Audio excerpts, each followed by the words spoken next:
Husband confessed he'd always wanted a life without me, so I walked out. Now he says he can't live without me.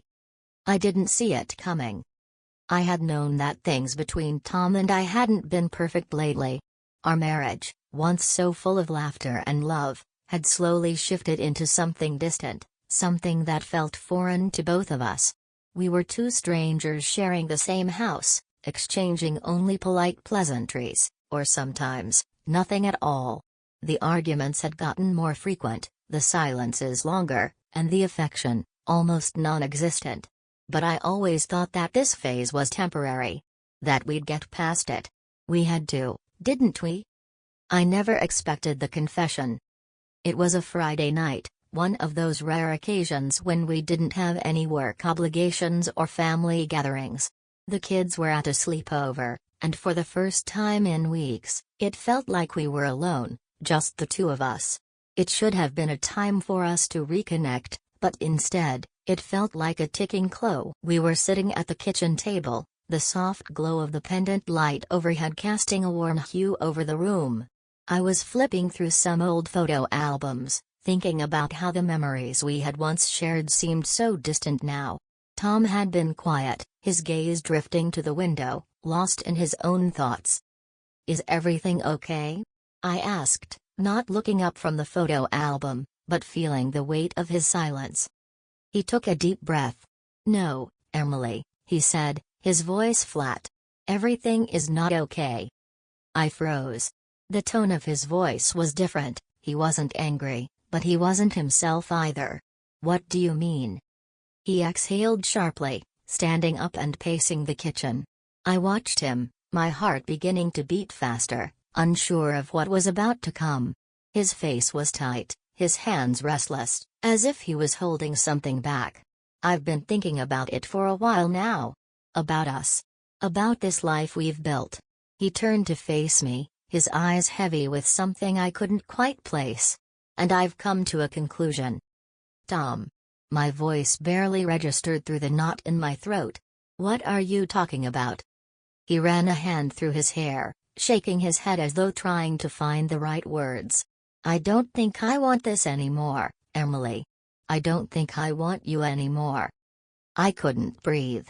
The words hit me like a freight train, crashing through the walls I'd built around myself.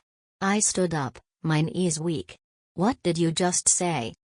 Tom's expression softened, but there was no apology in his eyes. "I've been miserable for a long time. And I don't think it's fair to either of us to keep pretending. I've been trying to convince myself that I could make it work, that we could make it work, but..."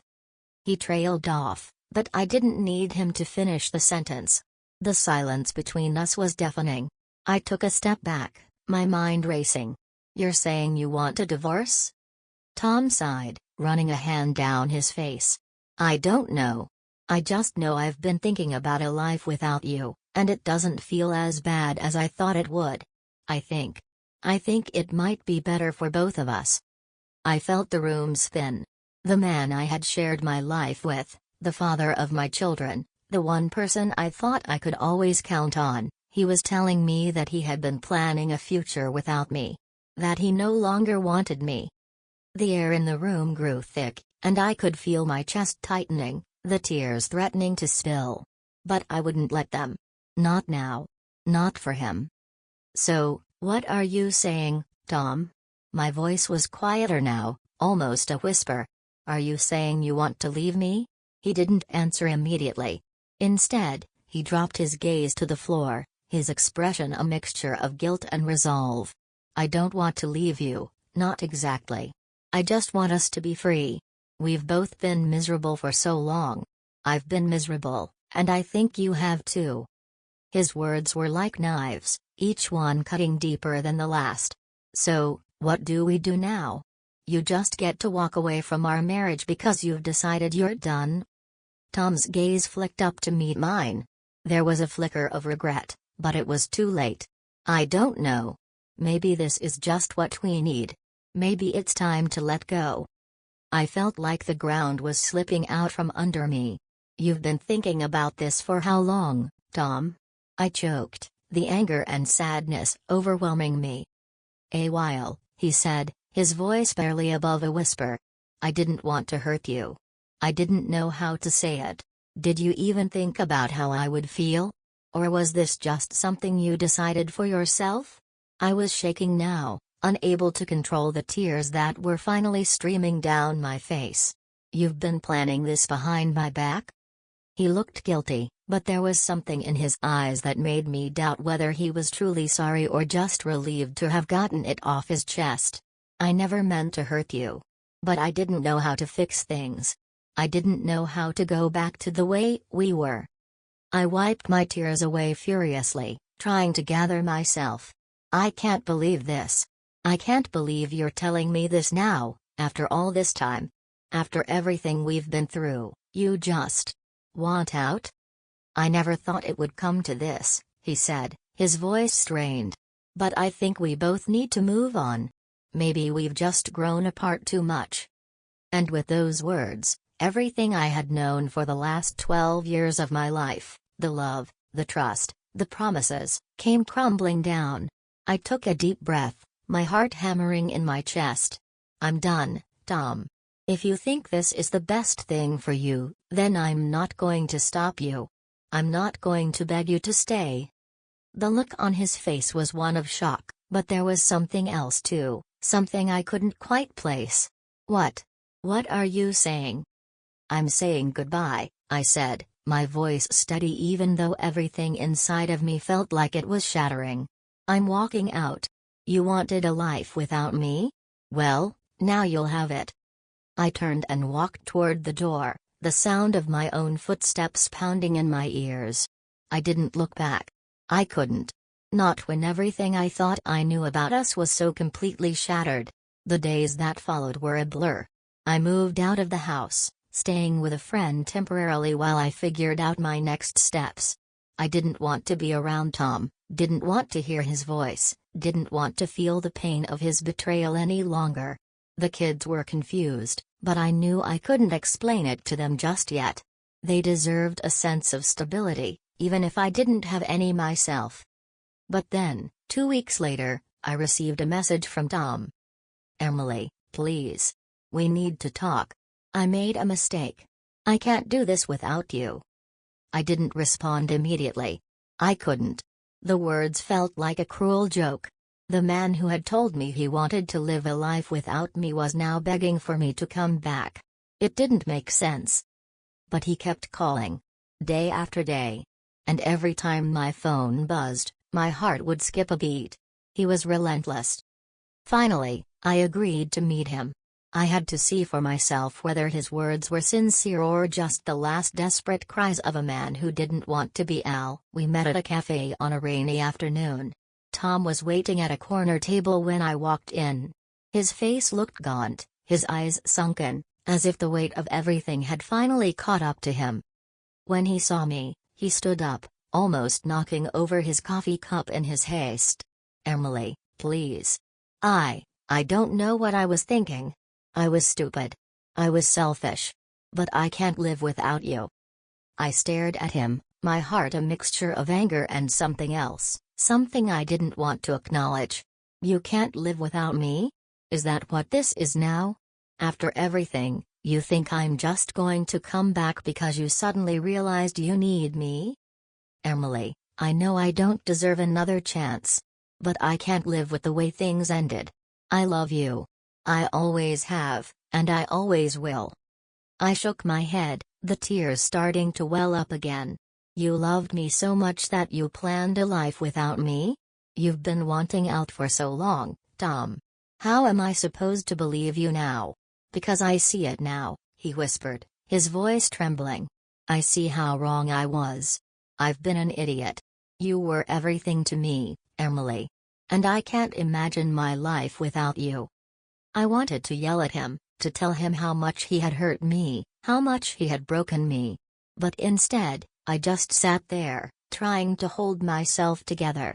My chest felt tight, my throat raw, and I could barely breathe through the storm of emotions threatening to overtake me. Tom's voice broke the silence. Emily. Please. Just. Don't walk away. Not like this. I turned my face slightly toward him but didn't look him in the eyes. If I did, I was afraid I might crumble. You've been walking away from me for years, Tom. You just didn't have the guts to admit it until now. His face softened, the guilt radiating off of him like heat. I was selfish. I didn't see how much I was hurting you. I didn't see how much I was ruining everything until it was too late. But I'm not asking you to just forgive me, Emily. I'm asking for a chance. A real chance to fix everything. I let out a bitter laugh, unable to help myself. Fix it? How do you fix something that's been broken for so long, Tom? How do you just pick up the pieces after you've shattered everything I thought was real? I don't know, he whispered, his voice strained, but I'm willing to try. I've made a mess of everything, and I can't undo what I've done, but I can spend the rest of my life making it right. Please, don't leave me like this. I'm begging you. I shook my head, standing up slowly, my hands trembling at my sides. You had your chance, Tom. For years, you had the chance to show me you cared, to show me you were in this with me. And you threw it all away. Now, you want me to just come back because you finally realize what you lost? I know, he said, his voice rising slightly, desperation creeping in. But I didn't know how bad it was until you were gone. I didn't realize how much I took you for granted. I thought I could live without you, but I was wrong.